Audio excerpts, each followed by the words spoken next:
नमस्कार, स्वागत है आपका पब्लिक सेवा न्यूज 24 में। मैं हूं आपके साथ गिन्नी कुमारी। चलिए बढ़ते हैं इस वक्त की बड़ी खबर की ओर।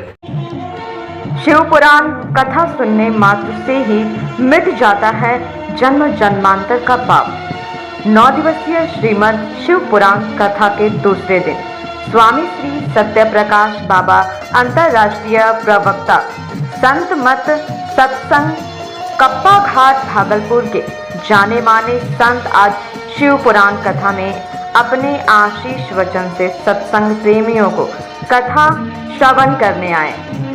आपको बता दें कि श्री सत्यप्रकाश बाबा पिछले दिनों सिंगापुर, हांगकांग, चीन एवं अन्य विदेश की धरती पर भी सत्संग का प्रचार प्रसार कर रहे हैं।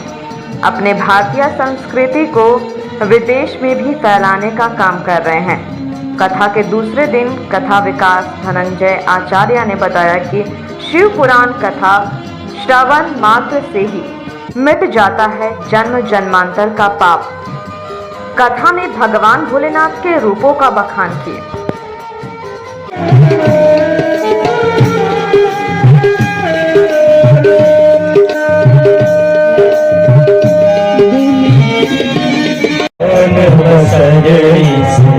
दुनिया दमदार नहीं बार हजार देख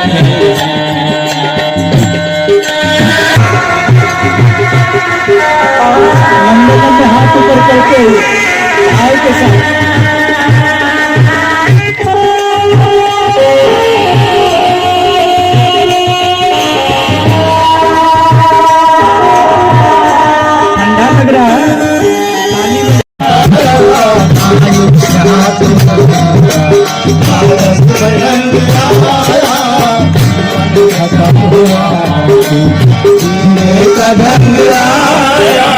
जीवन खत्म हुआ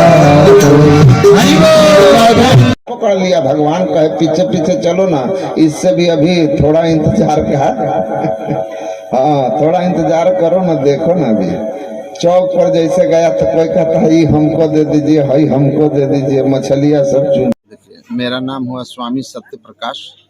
मैं महर्षि में ही आश्रम कुप्पा घाट भागलपुर में रहता हूँ। वहाँ रह कर के संत मत का जो अध्यात्म ज्ञान है, वेदांत ज्ञान है, उसका देश विदेश में जाकर प्रचार प्रसार करता हूँ। जहाँ तक कल्याण की बात है तो मनुष्य के कल्याण में सबसे जो श्रेष्ठ चीज़ है ना, वह है अध्यात्म ज्ञान। 2 विद्याओं का वर्णन वेद में है, परा और परा एव च।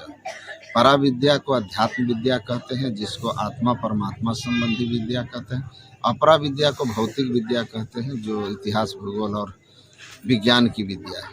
हमारे धर्मशास्त्र ने कहा विज्ञान की जो विद्या है, भौतिक विद्या है, यह भी आप जानिए।